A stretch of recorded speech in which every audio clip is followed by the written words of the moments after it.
हाँ जी दोस्तों, तो कैसे हो आप लोग।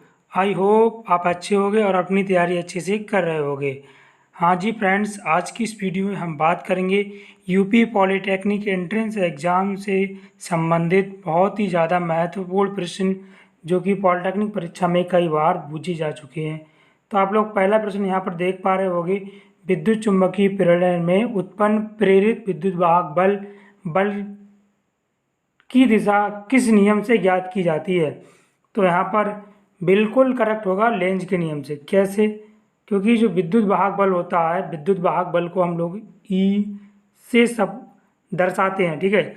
तो यहाँ पर बी वाला ऑप्शन बिल्कुल राइट हो जाएगा। विद्युत वाहक बल ई समानुपाती होता है D phi upon D T के, ठीक है। ये आप लोग फैराडे के द्वितीय नियम में ये फॉर्मूला आप लोग याद कर लेना। फैराडे के द्वितीय नियम का फॉर्मूला है, ठीक है। अगले प्रश्न की तरफ बढ़ते हैं। अगला प्रश्न कुछ इस प्रकार से आप लोग देख पा रहे होंगे, चुंबकीय प्रेरण की खोज किसने की थी। चुंबकीय प्रेरण की खोज किस साइंटिस्ट ने की थी, अगला प्रश्न हमसे ये पूछ रहा है। तो यहाँ पर ऑप्शन नंबर सी बिल्कुल करेक्ट हो जाएगा, फैराडे ने की थी। ये आप कैसे याद करोगे? क्योंकि चुंबक के ऊपर जो नियम थे वो फैराडे ने दिए थे, फैराडे नामक साइंटिस्ट ने। फैराडे के दो नियम हैं, प्रथम नियम और द्वितीय नियम। द्वितीय नियम का फार्मूला मैंने अभी थोड़ी देर पहले आपको बताया है, प्रथम नियम का कोई फार्मूला नहीं होता है, ठीक है। अगले प्रश्न पर बढ़ते हैं। अगला प्रश्न ये रहा आपकी स्क्रीन पर, यांत्रिक ऊर्जा को विद्युत ऊर्जा में बदलने वाली मशीन का नाम है। वह मशीन जो यांत्रिक ऊर्जा को विद्युत ऊर्जा में बदलती है, उस मशीन का क्या नाम है। ये क्वेश्चन बहुत ही ज़्यादा सिंपल, आप लोग सभी जानते होंगे। यांत्रिक ऊर्जा को कौन बदलता है विद्युत ऊर्जा में? डायनमो। डायनमो को हम जनित्र के नाम से भी जानते हैं, याद कर लीजिए आप, जनित्र। क्या? जनित्र, ठीक। डायनमो को हम लोग जनित्र के नाम से भी जानते हैं, ठीक है। अगले प्रश्न पर बढ़ते हैं। इस प्रश्न में आप एक चीज़ और समझो, जो विद्युत मोटर होती है वो बिल्कुल इसके अपोजिट होती है। वह विद्युत ऊर्जा को यांत्रिक ऊर्जा में परिवर्तित कर देती है। कौन? विद्युत मोटर। इस चीज़ आप यहीं से सीख लो। और ट्रांसफार्मर के बारे में मैं यही बता देता हूँ। जो ट्रांसफार्मर होते हैं, ट्रांसफार्मर होता है, ट्रांसफार्मर दो प्रकार के होते हैं, अपचयी ट्रांसफार्मर और उपचयी ट्रांसफार्मर। और ये जो ट्रांसफार्मर होता है, ये जो हमारी विद्युत धारा होती है उसकी पावर को लो करता है या कम करता है, यानी कि जी करंट को बढ़ा सकता है, घटा सकता है। अगले प्रश्न पर बढ़ते हैं।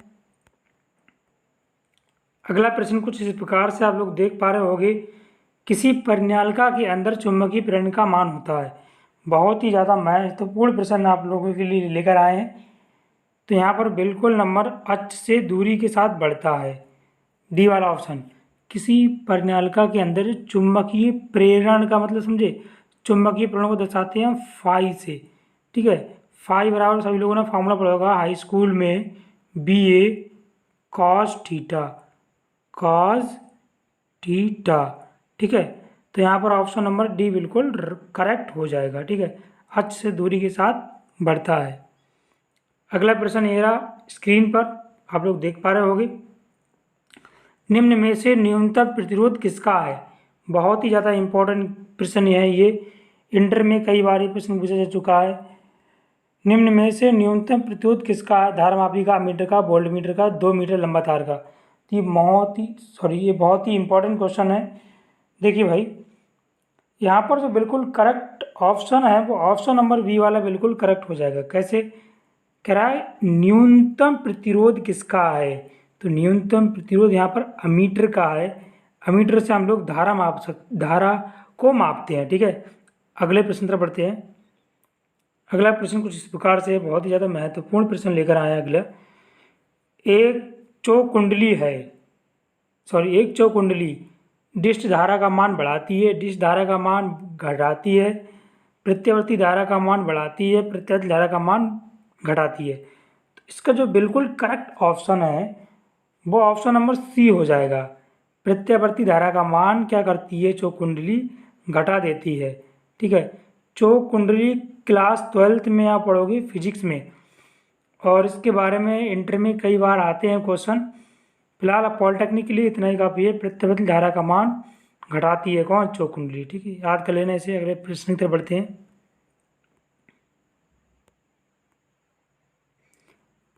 बहुत ही महत्वपूर्ण प्रश्न आ चुका है। ट्रांसफार्मर की करोड़ बनी होती है, तो इसको आप कैसे याद करोगे? ट्रांसफार्मर की करोड़ किसकी बनी होती है? ट्रांसफार्मर की करोड़ गर्म लोहे की बनी हुई होती है। आप इसको याद कर लो, जो ट्रांसफार्मर होता है उसकी करोड़ होती है वो गर्म लोहे की बनी हुई होती है। ठीक है, ट्रांसफार्मर के बारे में लगभग सभी लोग जानते होंगे। नेक्स्ट प्रश्न। अगला प्रश्न कुछ इस प्रकार से आप लोग देख पा रहे होगे, स्क्रीन पर दिया है। अमीटर को समांतर क्रम में जोड़ने पर धारा प्रवाहित होगी। जब हम अमीटर को समांतर क्रम में जोड़ दें तो हमें कैसी धारा प्राप्त होगी, ये हमसे क्वेश्चन पूछ रहा है। ठीक है, तो यहाँ पर बिल्कुल जो करेक्ट ऑप्शन नंबर बी, अधिक अधिक वाला यहाँ पर ऑप्शन बिल्कुल करेक्ट हो जाएगा। जब हम अमीटर को समांतर क्रम में जोड़ दें, तो आप यहाँ पर समांतर क्रम याद कर लेना, अधिक हो जाएगा। अगर अमीटर को यहीं पर वो क्वेश्चन में कर दे श्रेणी क्रम में जोड़ दें, तो मान लीजिए समांतर के स्थान पर समांतर ना हो, वो कह दे कि श्रेणी क्रम में जोड़ने पर धारा प्रवाहित होगी, तो श्रेणी क्रम में यहाँ पर तो होगी, श्रेणी क्रम में कैसी होगी? कम। ठीक है भाइयों, नेक्स्ट प्रश्न। अपचयी ट्रांसफार्मर में मान बढ़ता है। अपचयी ट्रांसफार्मर में मान बढ़ता है। अगला प्रश्न दे रखा है यहाँ पर, किसका मान बढ़ता है? धारा का। मैं आपको पहले बता चुका हूँ ट्रांसफार्मर दो प्रकार के होते हैं। अपचयी ट्रांसफार्मर में बढ़ता है, क्या बढ़ता है? धारा। किसका मान बढ़ता है? धारा का मान बढ़ता है। नेक्स्ट प्रश्न।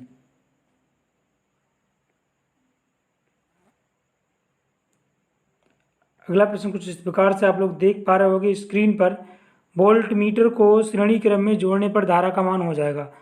अगर हम वोल्ट मीटर को श्रेणी क्रम में जोड़ दें तो धारा का मान क्या हो जाएगा? बहुत ही ज़्यादा मोस्ट इंपॉर्टेंट क्वेश्चन है। वोल्ट मीटर को श्रेणी क्रम में जोड़ने पर धारा का मान क्या होगा? धारा का मान 0 हो जाएगा।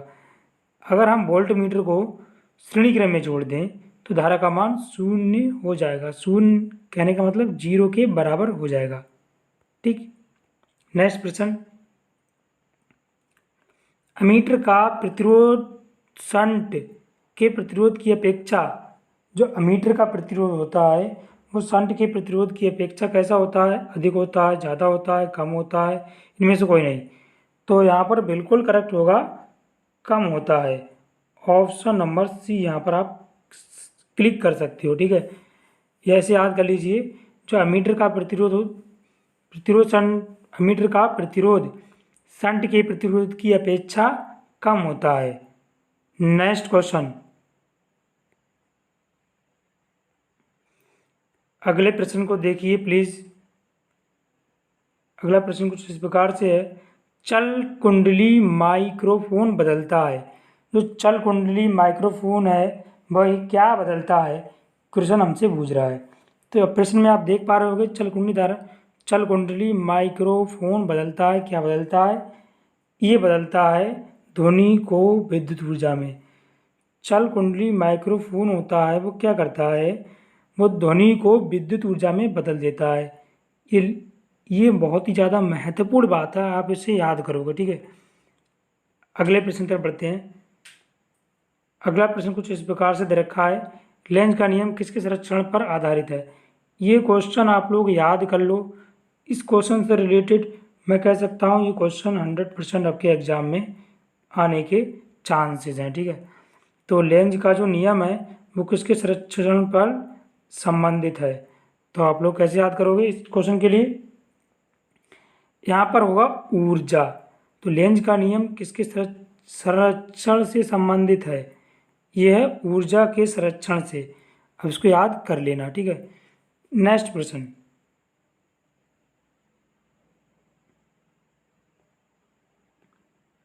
अगला प्रश्न ये रहा आप लोगों की स्क्रीन पर। निम्न विभवांतर की प्रत्यावर्ती धारा उच्च विभवांतर की प्रत्यावर्ती धारा में बदलने के लिए प्रयुक्त होता है, क्या? मतलब निम्न वोल्टेज को उच्च वोल्टेज में बदलता है, वही क्या है? निम्न वोल्टेज को उच्च वोल्टेज में बदलने वाला क्या होता है? यहाँ पर हो जाएगा ऑप्शन नंबर सी, ऊंचाई ट्रांसफार्मर। मैंने आपको पहले ही बता दिया है, ट्रांसफार्मर दो प्रकार के होते हैं, फेज ट्रांसफार्मर, ऊंचाई ट्रांसफार्मर। तो यहाँ पर ऑप्शन नंबर सी बिल्कुल करेक्ट हो जाएगा। ठीक है,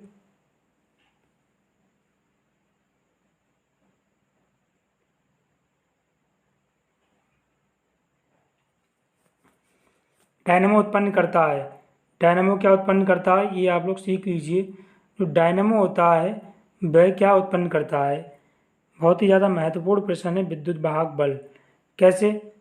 डायनेमो बोलते हैं जनित्र के लिए, मैंने अभी थोड़ी देर पहले बताया था। डायनेमो क्या उत्पन्न करता है? डायनेमो करता है विद्युत वाहक बल, मतलब ई बराबर आप लोगों ने पढ़ा होगा, ई बराबर क्या होता है भाई? सॉरी, ई समानुपाती होता है D phi by D T. ठीक है फ्रेंड्स, नेक्स्ट प्रश्न।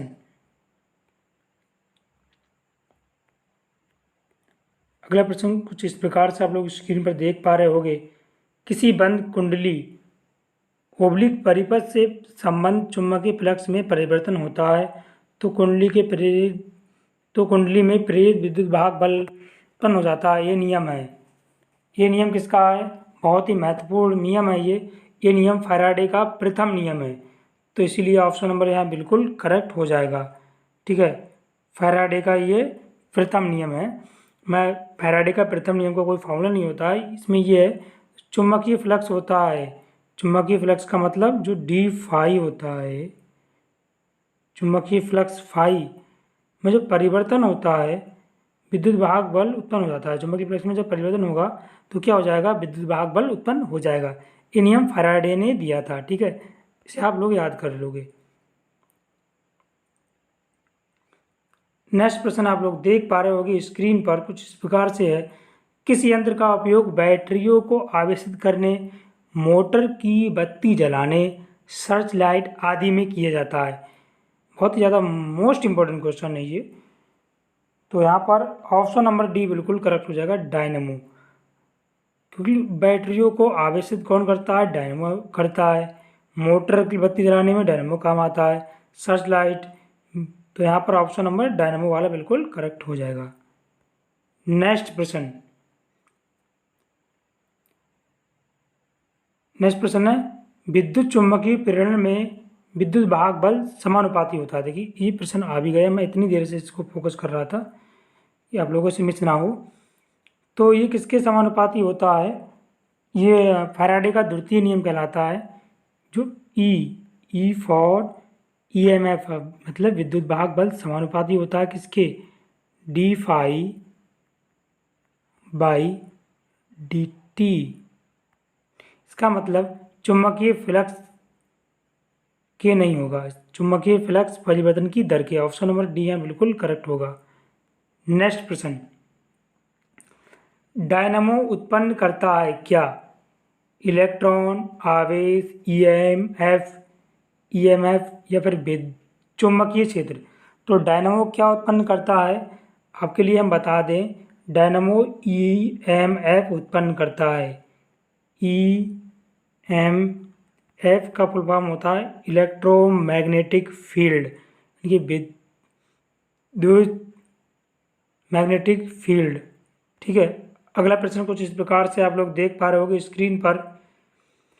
निम्न में से कौन सा विद्युत चुम्बकीय प्रेरण पर आधारित है? जो विद्युत चुम्बकीय प्रेरण पर कौन आधारित है, ये क्वेश्चन हमसे पूछ रहा है। तो 20वें क्वेश्चन का यहाँ करेक्ट आंसर हो जाएगा डायनेमो। कई सारे स्टूडेंट इसमें कन्फ्यूज होते होंगे कि यहाँ ऑप्शन नंबर बी क्यों नहीं है। वो विद्युत मोटर होता है, वो विद्युत पे आधारित होता है, इसीलिए यहाँ पर और डायनेमो वाला ऑप्शन बिल्कुल करेक्ट हो जाएगा। तो कैसा लगा वीडियो हमें कमेंट सेक्शन में ज़रूर बताएं। ऐसे ही इंटरेस्टिंग वीडियोस को देखने के लिए और अपनी पॉलिटेक्निक की तैयारी करने के लिए हमारे साथ जुड़े रहें और हमारे चैनल को सब्सक्राइब करें, लाइक करें, शेयर करें। Thanks for watching my video friends.